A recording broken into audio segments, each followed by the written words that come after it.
Very good afternoon, everyone. Welcome to the onboarding session around how you could start to use your contacts panel within uLaw.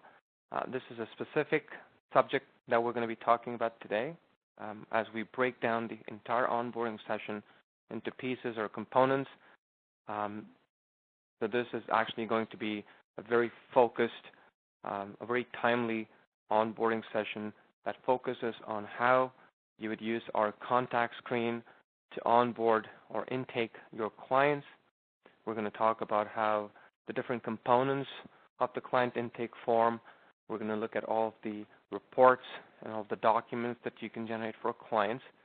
So really, a bit, bite-sized piece of information, if you will, so that we can start to build these different webinars to kind of help you understand how you could start using uLaw.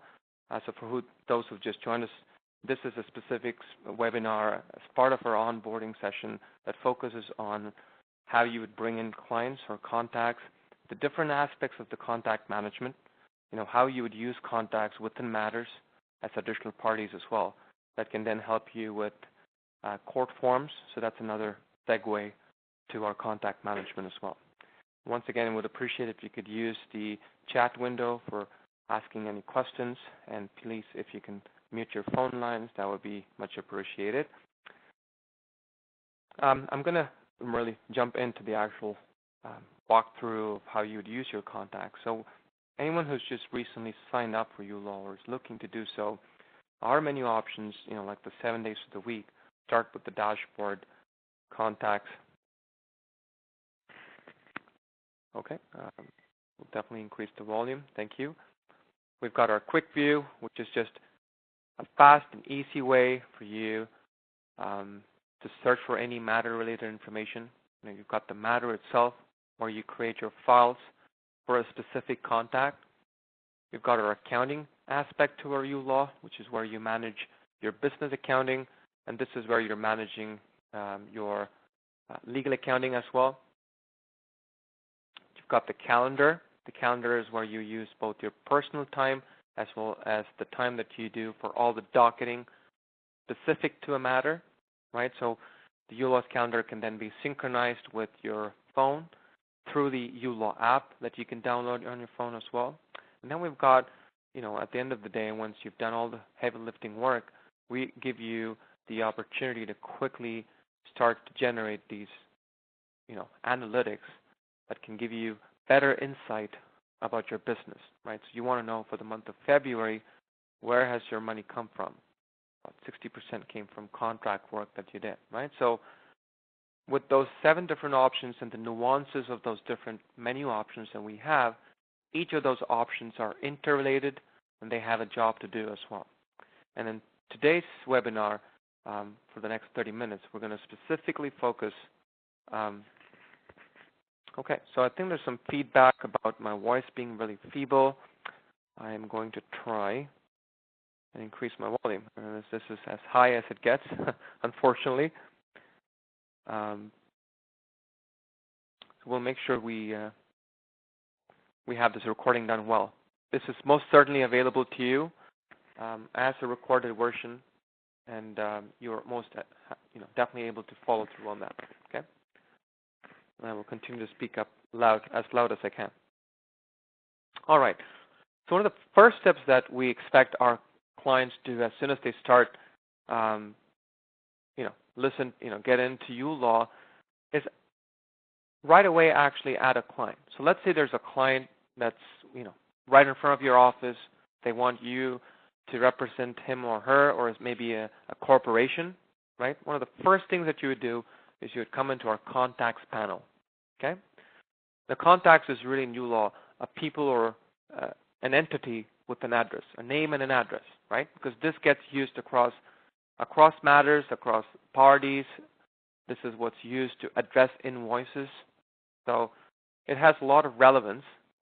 And in addition to that, it obviously is where you would create a client, and only for clients can you actually create a matter. So let's take an example of maybe a small claims matter. Okay, very simple. One of the first things I'll do is I'll hit Add New Contact, and I would add a client, a prospective client, let's say. Okay, and let's walk through the different scenarios. Let's say there's an individual, and I will go ahead and say that was Mr.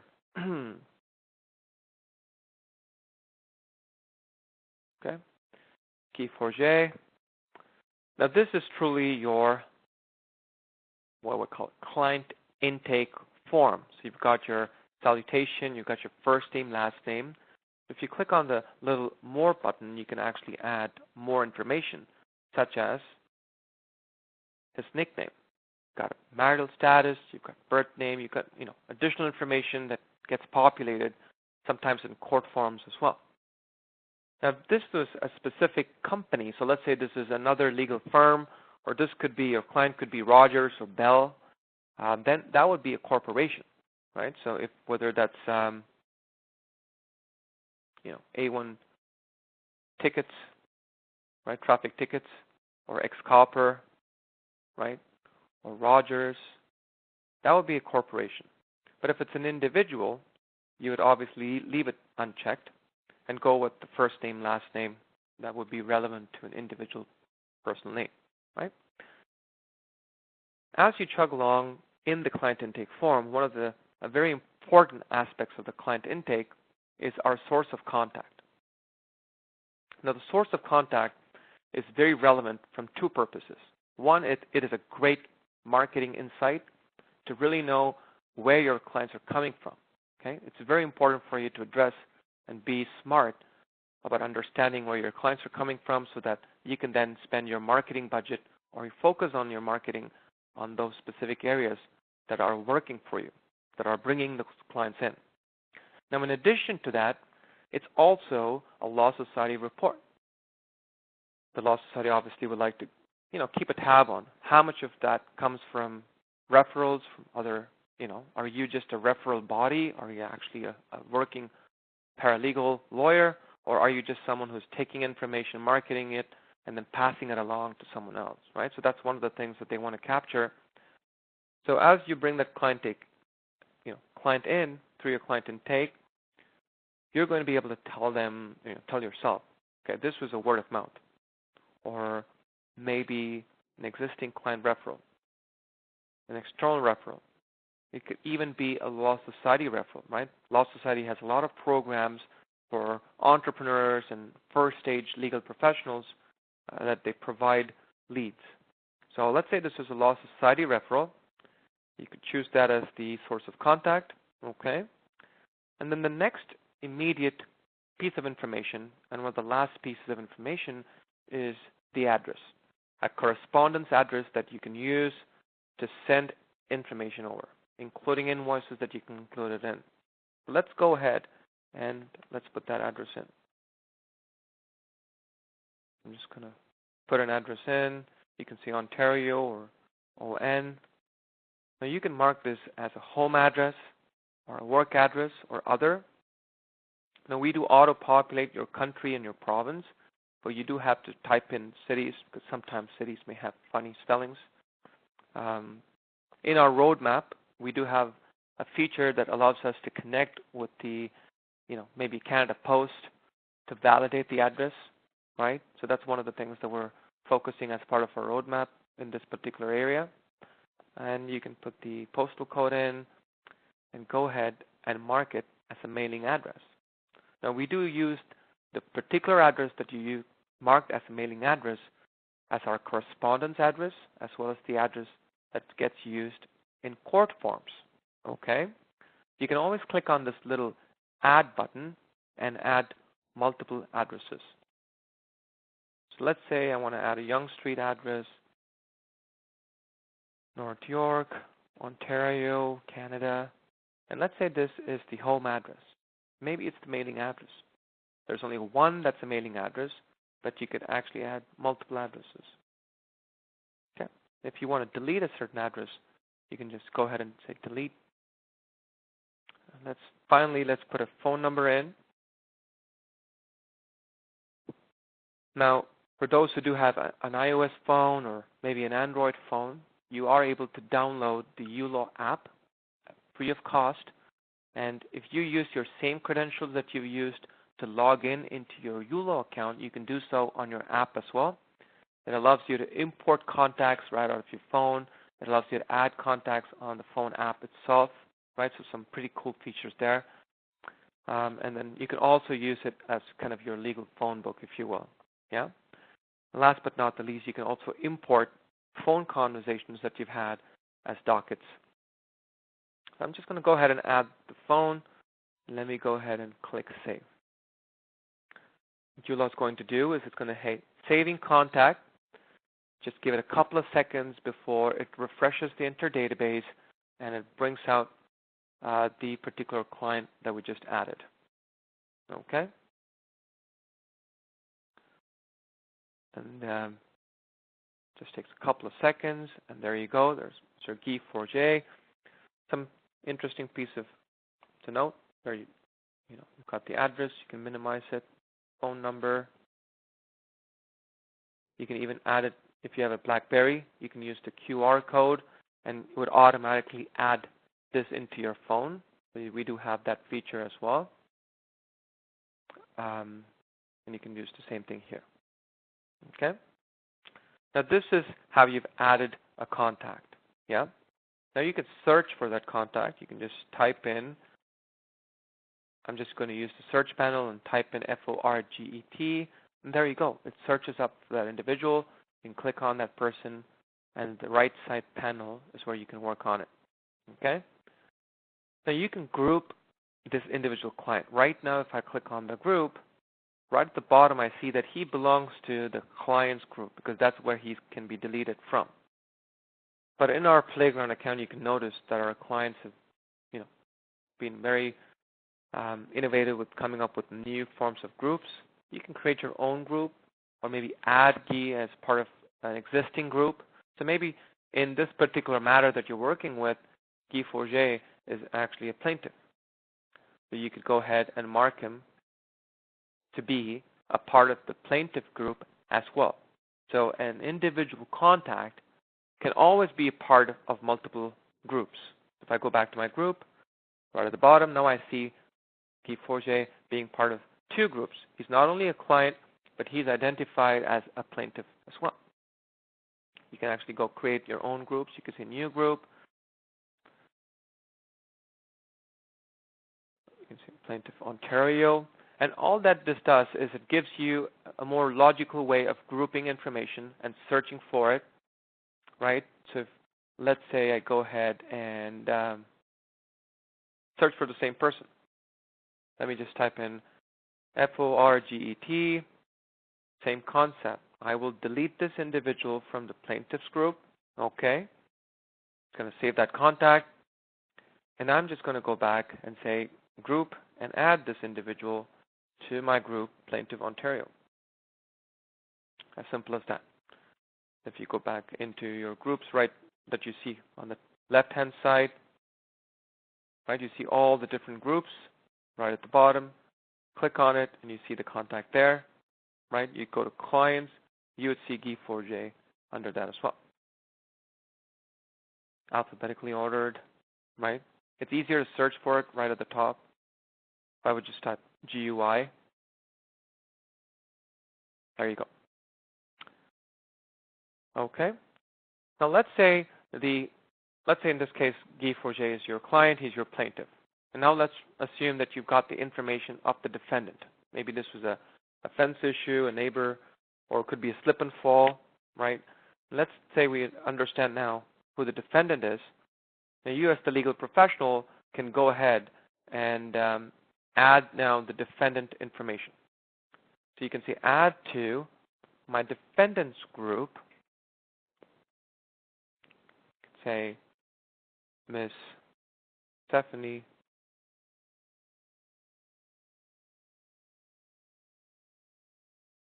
McDonald's. Okay. Let's put Stephanie's information. Now you don't necessarily have to fill out the source of contact because this is really not a client, right? That's more from a client's perspective. So in the address, I'll say 89 West Road, Toronto, Ontario, Canada. And again, please do mark any of the communication address to be the mailing address because that's what gets used in the court forms as well. I'm going to go ahead and click Save. So basically, in a particular matter, the chances are, depending on the silo of practice, if this was a traffic ticket, maybe it's just, your client's information that would suffice. But let's say this was a small claims that has multiple individuals involved. You do need the multiple pieces of information stored in uLaw as well. So here's Stephanie's information. You can obviously then later group. She's already part of the defendants group, right? Because I added her under the defendants. We'll leave it at that. Where it comes handy is let's take one step forward just to go through the process of how you would associate contacts in matters. That's where we're going to jump into. So let's say for the client Guy, I'm going to go ahead and create a matter. Okay? Opens up a brand new matter page. I'm going to call this as a small claims matter. And I'm going to say this is Guy versus Stephanie. Fence issue. Or slip and fall. Whatever that could be. Or it could just be Stephanie and what's this guy? Or Guy. I'll go ahead and save. Okay? Once you do save it, once you do have a file number, it's going to just save the matter, brings up the file number. Now within this matter, specific to Guy versus Stephanie, you see a few tabs, right? The dockets, this is where you can bring in the retainers and the disbursements. You can associate multiple rates. But then the fourth tab is very interesting. It's where you can associate contacts as parties within this matter, within the context of this matter. Okay? So let me click on the Add Party button, and I get this simple drop-down of, all right, the first question is, what is this individual's relationship in this matter? What party is this person? So one of the easier ones would be a defendant. Then you can either use the drop-down to just scroll down, which I don't think is a great idea. You might as well use our search option. And we know it's McDonald's. You can just type in McDonald's, and there's Stephanie. Just choose Stephanie McDonald's and associate her as a defendant and associate that party in this matter. Okay? So you hit save. Now you have just associated the contact, Stephanie McDonald's, as a defendant in this fence issue. Now, Stephanie, you are obviously Roger Moore. You are the legal professional representing Guy Forget. You can also add another party. Maybe there's an opposing paralegal or a lawyer, right? So you can call that a representative of the opponent. In fact, that's the right label to put it in. The representative of the opponent. And I'm just going to choose a name that I know. I'm going to say Stefan Holland, because I already have his information in my database. I'm going to add Stefan as the opposing paralegal, or the representative, if you will. So in total, we've got 4 contact information by just adding 2. What are those 4? You've got Guy's information, because he's your client. You've got your own information under settings that we capture under details, all of your information, right? You've got your address, all the cool stuff. In addition, you've got Stephanie McDonald's. We just added Stephanie's information, as you know. Let me just go ahead and show you that real quick. Yeah. Just going to type in Stephanie. There's a couple of Stephanies, and that's how we represent it. There's a couple of contacts. We give that to you. Choose the right one. That's the address, 89 West Street. And then we had Mr. Holland. Quite a few Hollands. The one we were looking for was Stefan Holland, and that's his address, right? Now, where we repurpose this, especially, are within our court form generator, okay? I know this is a slightly different, off-tangent topic, because it's covered under matter, and it's a feature under the matter, but a huge prerequisite to making that feature work is to understand how our contacts panel works. If I now go into my document generation for that matter, under forms, I have a list of all possible court forms for many different silos, right? So you've got small claims, landlord and tenant, POA, HTA, WSIB, up to even criminal, okay? So if I were to click on the small claims court, choose the date, plaintiff's claim, right, and even pre-populate the courthouse if you like. I'm going to go ahead with Bradford and put a phone claim number, sorry. And if I were to just hit the download button, what uLaw does at this time is it incorporates the associated individuals along with their name and address, which are the most repetitive piece of information that are requested in a court form, and automate the filling of that form and give it to you right away in this Word document that it is required to be in to begin with.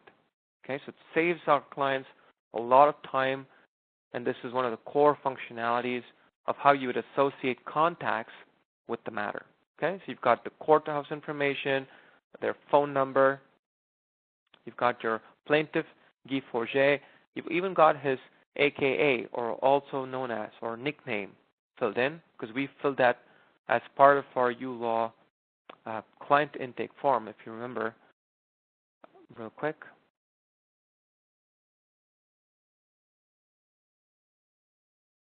Okay, if you look, if I were to go click edit and hit more, remember we put that nickname here, right?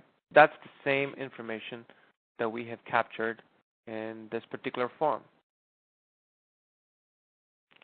So then comes your information, the legal representative representing Guy. You've got the defendant, the Stephanie McDonald's, her address, 89 West Road. And this is an editable document, obviously. I'm not going to spend much time on this anymore. And then there's obviously Stefan, who's the opposing legal representative. Okay, so that's the relationship of the information stored within your contacts over and above your client information and how that's you've associated within a matter. Okay, so that's one little use case that I wanted to highlight when it comes to contacts. Now, let's say we've added this client. Technically speaking, even before we created the matter, the Law Society requires you to do what they call a conflict screening. Okay? So to do that in uLaw, you would click on the Action button. And within that, this middle option is what we call the conflict screening report. So by clicking it, we give you the option to ask uLaw, all right, have I ever come across, have I ever created a matter for someone such as Guy Forget? You want to ask uLaw one step further. You know what, I want a deeper dive. I want to know, have I ever come across an individual by the name Guy Forget or someone similar ever within my legal space or practice as uLaw knows it? So let's go as deep as it gets and hit conflict screening. What uLaw does at this time is it scans through your particular entire database, looks for the words Guy Forget, looks for whether Guy Forget was a party in any matter, right? Guy Forget himself may have been, a member or a party in a different client matter, or you may have come across the name Guy Forget even in a phone conversation with another client. All of that is very important information that if you've stored in uLaw that we use to give you the background so that you can then make an informed decision about that individual. So we'll wait for that to load. There it is.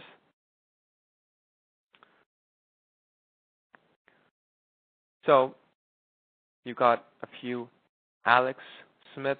There's some names that comes across, Anakin. These are all because there's even obviously the matter that we just created, he was a Stephanie, right? Specifically, let me show you an example where if I were to go into another matter, so let me choose randomly this George Michael contact. Let's go into his docket. And you see where I caught this description. I can go and say, and just say, right? Just say Guy Forget. So I talked with George and Guy. This was for George Michael Matter 789929. Okay, I'll hit save. Let's go back into my conflict screening report for Mr. Forget. And let's run that report one more time. I'll mark this again, matters and even dockets that I've been with. And what I should expect, technically, is the ability for uLaw to have captured that in that conversation that we had for a totally different matter, the word Forget was mentioned. Something important that you may need to know as you consider Guy Forget as a client, because you want to make sure that you're fully aware of the risks, or even if there's a conflict, of all the risks involved, or if there are no conflicts to begin with. Okay? Again, as we let that load, because this is a test database that I'm using, and there's obviously quite a few contacts and quite a few matter information. Oh, there you go. Okay, just in time. So if you notice, the big difference between the previous doc and this particular document was, it says, partial name appears in an existing event. So George was the Stefan, if you remember, it was the fence issue. George was the Stefan fence issue 789929. There it is, 789929. Okay, so that's how, and this would be applied to an additional party. So if Guy Forget was a party in another matter, that would bring it to. So just to give you an example of, I would say, the power of the conflict screening functionality. Now let's jump into document generation. So that's how you do it. If you wanted to edit any information, you click on the edit button. You can change any information. You can put a name, email, e@forget.com. Right? You can always edit that. Click save. It's going to save the contact information. Right? And you just added an email as well for this individual, and that's going to show up as well.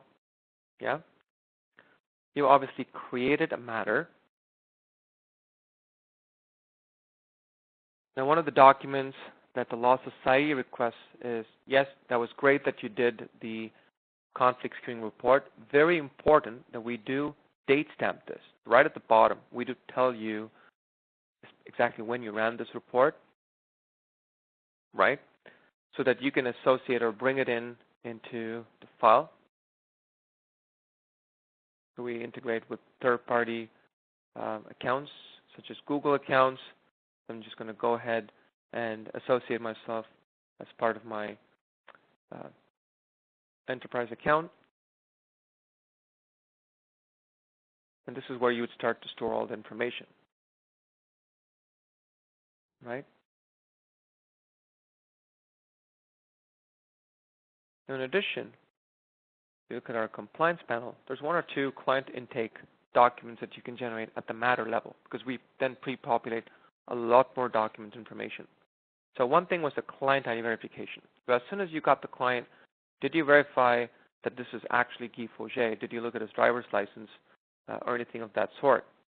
So this document is a Law Society document that we auto-populate as well based on all the information we know, right? This is an editable document. You can put his address. You can say, I got his driver's license, and this is for this matter. Perfect. And then you basically file this, right? And how you file it within uLaw is, again, we've discussed this before, is when you connect with Google Drive, we actually connect and create these folders for you. So here's Mr. Guy Forget's document. You can just drag and drop these documents into that particular folder. Let me just go back and regenerate it. Compliance, client ID verification, download. So you can basically open up that folder, drag and drop it, This could be a driver's license, scanned driver's license that you're dragging and dropping as well. Yeah, you can do that too. You can download a client intake form. And the reason we have that under matter, because it makes more sense once you've created the matter, because that's when it's more relevant and there's a lot more information. So the client intake form, if you look at it, how did you hear about us? He was a Law Society referral. Very important that we capture that right through the life cycle of that client, right? Type of photo ID provided, you could say driver's license, as well as information, email. You've got his telephone number as well. We also fill any other parties involved in that matter. So you've got Stephanie McDonald's, right, and Stefan Holland. And this would have their contact phone number if we had one. And what is the issue? You could say small claims. Have court proceeding comments. You could say yes, court file number. And basically just download this. And if you use the Google Drive's desktop version of it, you can put it into Google Drive.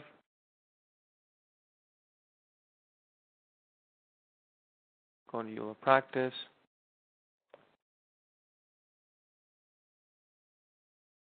Or not downloads, I would say.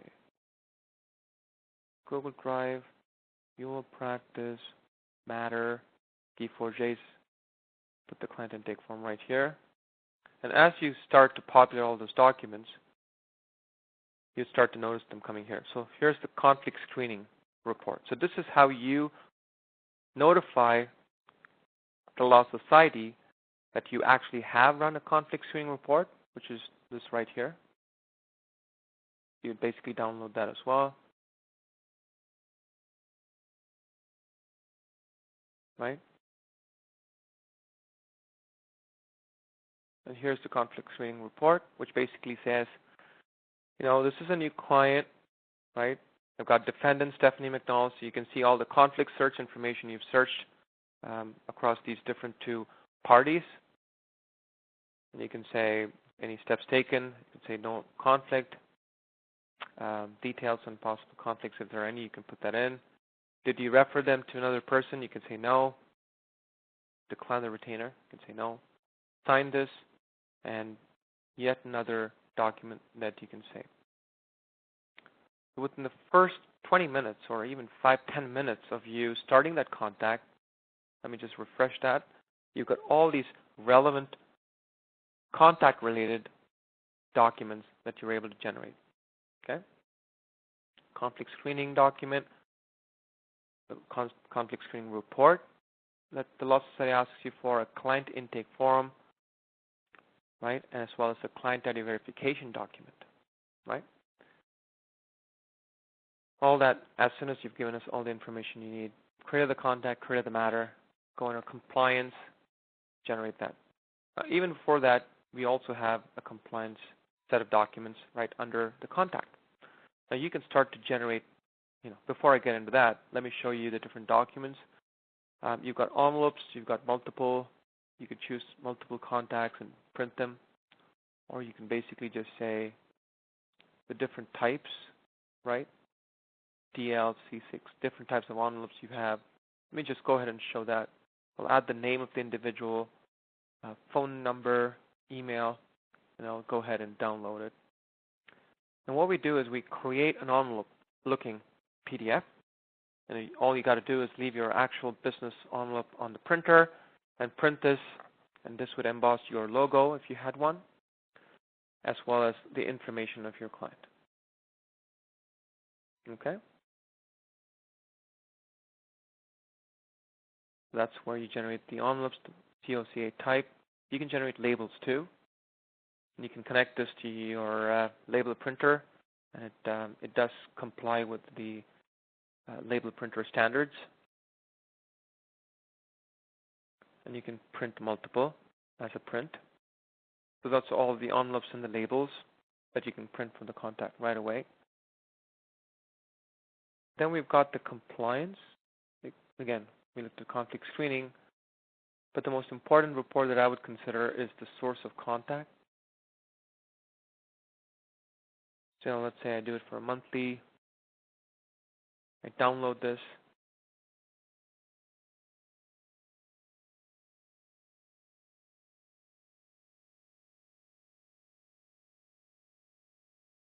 And that basically gives you a document that outlines. Okay.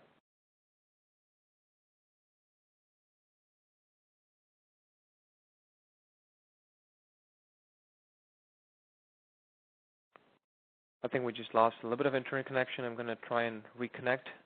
Join me so that you can watch this again as I continue to download the documents. I do apologize for that.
I do apologize. I think we just had a bit of a technical glitch with the Join Me session. That's just reconnecting because everything else seems to be working just fine. And I'm just trying to reconnect it. If not, we'll make sure that we have this completely edited and available. And in fact, that was kind of one of the last documents that I wanted to show you, was the source of contact report, which basically outlines where you got your leads from. It's a complete thorough document that outlines, based on the information we've captured. In the case of Guy Forget, was the contact we looked at, it was the Law Society referral, right? So the goal is at each and every step of the way, as you walk through your contact information, truly the goal is that there are Law Society documents and reports. There are areas within uLaw that you repurpose that contact information. And the purpose of today's demo is to show you how you would get started as step one with adding a new contact or a client, depending on the specific areas of practice that you're opening that file for.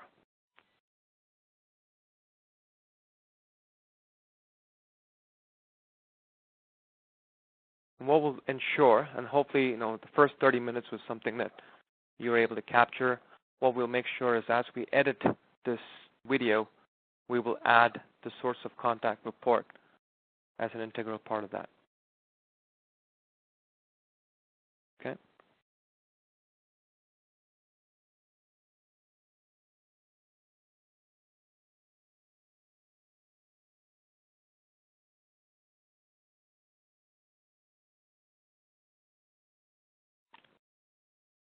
Once again, I do thank for those who've joined me today. I do apologize for this glitch. We'll have to get into kind of conversation to make sure that this doesn't happen again. But that being said, again, just a quick recap of what we did with the contacts. We'll make sure we edit this video and make it available on YouTube so that then you can run through it and appreciate that last report, which was truly the source of contact report. That I think gives you a better appreciation for everything that you can accomplish within the contacts panel within uLaw. Okay, so we look forward to seeing you in our next uLaw webinar, and our focus is going to be on matters. And the week after which, we're going to do part 2 of the more full-fledged onboarding session that we did last week. Last week we covered up to how you create a matter and docket and all of the good stuff.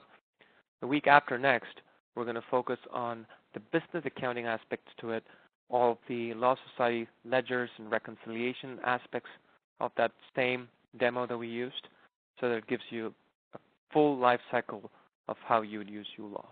Okay? Thank you very much for joining me today, and we'll look forward to seeing you next week. Thank you.